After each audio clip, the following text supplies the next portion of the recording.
പോയിസം കൊടുത്തു നിന്റെ ഇളയ മോളെ അവനെ കൊന്നത് മോഹൻസിംഗ് പറഞ്ഞത് വട്ടക്കോട്ടെ ഗോപിയുടെ മോൻ പറഞ്ഞ് നമ്മളോട് ചോദിച്ചിട്ടുണ്ട്. അത് നാട്ടുകാർക്ക് എല്ലാം അറിയില്ല. മോഹൻ സിംഗ് എനിക്ക്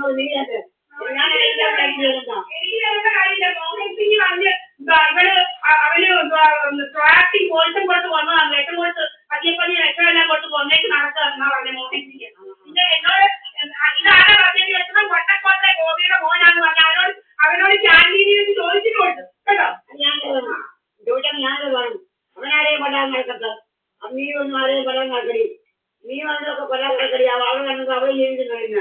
ഒരുത്തിന്റെ കൂടെ അല്ല അവൾ താമസിക്കുന്നത്. അവളുടെ പിള്ളേരുടെ കൂടെ അവളവരുടെ മക്കളുടെ കൂടെ താമസിക്കുന്നത്. ഒരുത്തിന്റെ കൂടെയല്ല. ഒരുത്തനെ അവര് പിടിച്ചില്ല. അവൻ മരിച്ചത് പിന്നെ അവൾ ഒരുത്തനെയും പിടിച്ചിട്ടില്ല. അവളുടെ മക്കളുടെ കൂടെ താമസിക്കുന്നത്. നീ എന്താ ബന്ധരായി പറഞ്ഞാലും അവളെ ദേവത്തിൽ പിടിക്കത്തില്ല. അവൾ നിന്റെ ഇവിടെ അവളെ അച്ഛനെ വീടാണ്ട് അവളോട്ട് വരത്തില്ല. അവൾക്ക് വേണ്ട കഴിഞ്ഞ അങ്ങനെ വർഷമാ 1.5 ലക്ഷം രൂപ നന്നാക്കാൻ എനിക്ക് വന്നത്. 1.5 ലക്ഷം രൂപ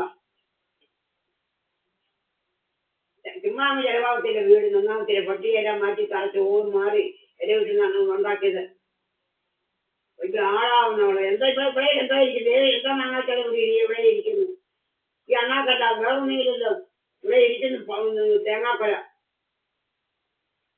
രാവിലെ എന്നെ കൊല്ലാൻ വരുവോ? രാവിലെ എന്നെ കൊല്ലാൻ വരുവോ? ഇവിടെ കൊല്ലടി എന്നെയാണ്.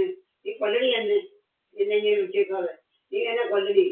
എനിക്ക് ജീവിക്കുന്ന യാതൊരു കാര്യവുമില്ല.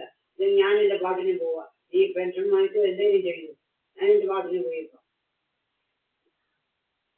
ഈ മുന്നിൽ ഒരു ഓട്ടോ വിട്ടാൽ ഞാൻ പോയി പെൻഷൻ വാങ്ങിക്കും. ഇന്നെ കണ്ടുകൊണ്ടാണ് ഞാൻ ജനിച്ചത്. ഇനിയൊന്നും കണ്ടുകൊണ്ടല്ലോ ഞാൻ ജനിച്ചത്. ഇന്നെ കണ്ടുകൊണ്ടെന്നല്ല ഞാൻ ജനിച്ചത്. നിന്റെ സഹായം ഇല്ലാതെ ഞാൻ ജീവിക്കും. എനിക്കിതിന്റെ ജീവിതമേ വേണ്ട. അവിടെ ചെന്നാലും അവിടെ ഈ പെൻഷൻ വിളിച്ചു.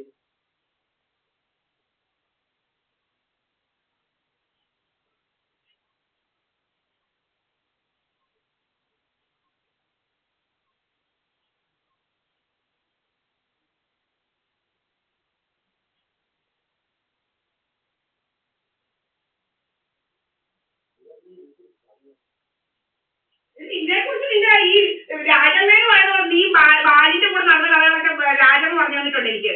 ബാലിന്റെ കൂടെ നീ കല്യാണത്തിന് മുമ്പ് ബാലിന്റെ കൂടെ പുറത്ത കഥകളൊക്കെ രാജമ്മ പറഞ്ഞിട്ടുണ്ട്. എന്നിട്ട് ആരാണ്ട് പോയി കൗസല്യ പോയി കല്യാണം ആലോചിച്ചതും അവര് പറഞ്ഞതൊക്കെ മറുപടിയൊക്കെ രാജമ്മ എന്നെ ചെവി പറഞ്ഞിട്ടുണ്ട് കേട്ടോ. നീ ഇപ്പൊ പോയിട്ടില്ലയോ? നീ പോയിട്ടില്ലയോ? രാജമ്മ പറഞ്ഞത് അവളെ പറഞ്ഞത് രാജമ്മ പറഞ്ഞ കാവലിജയ എന്ന് പറയുന്നത് ശാന്തിയുടെ അമ്മയുടെ കൂടെ പുറത്തു വരികയോ? അറിയത്തില്ല പറഞ്ഞുതരാം. അങ്ങനെ പെണ്ണുങ്ങൾക്ക് പല കഥകളും കാണും. നിന്റെ രാജമ്മയെന്ന് പറയുന്നത് കാരിക്കക്കാരൻ ശാന്തിയുടെ അമ്മയുടെ കൂടെ ഒത്തിരി പുറത്തതാ. അറിയത്തില്ല പറഞ്ഞുതരാം അങ്ങോട്ട് കേട്ടോ. കൂടുതലൊന്നും പറയണ്ട. എല്ലാ ആൾമാരും പുറത്ത കഥകളൊക്കെ എനിക്കറിയാം. പുറത്ത കഥകളൊക്കെ ആരും പറയണ്ട. അവര് അജിതെന്ന് പറയുന്നത് പറഞ്ഞതാ നീ കൃഷ്ണനമ്മാന്റെ മോനെ കെട്ടാൻ നിന്നിട്ട് കൃഷ്ണനമ്മാന്റെ മോനോട് വന്നപ്പോ നീ ആരുടെ കൂടെ മുറിക്കാത്തായിരുന്നു. ഇതെല്ലാം പറഞ്ഞതാ. കൂടുതലൊന്നും വലിയ പരിപാടി എന്നിട്ട് അറിയില്ല.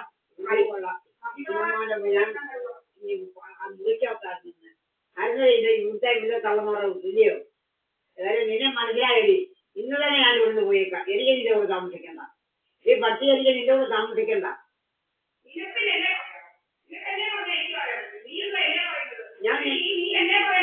ഞാൻ ആദ്യമായിട്ട് ലോകത്തെ ഏതാണ്ട് ചെയ്ത പോലെ നീ പോയതൊക്കെ രാജമ്മ എന്ന് പറഞ്ഞതാ. അതുപോലെ രാജമ്മ അവിടെ ഭർത്താവിനെ കുറിച്ചൊക്കെ പറയുന്നത് കേട്ടതാ. പൊടിയെന്ന് പറയുന്നത് വിനോദിനിയുടെ കൂടെ മറ്റവരുടെ കൂടെ മക്കളുടെ കൂടെ എല്ലാം പുറത്തുനിന്ന് അവളെ വിട്ടോണ്ടിരുന്ന സമയത്ത് തന്നെ പൊടിയെന്നിട്ടുണ്ട് ആ പ്രായമുള്ളവരെ കുറിച്ച് എല്ലാം ഇങ്ങനെ പറഞ്ഞതാണ്. നാളില്ലാത്തവള് അവിടെ ഇങ്ങനെ ഒത്തിരി പറയുന്നവളാ. അവള് എന്നെ കുറിച്ച് ഒത്തിരി പറഞ്ഞു നോക്കിയിട്ടുണ്ട്. അവിടെ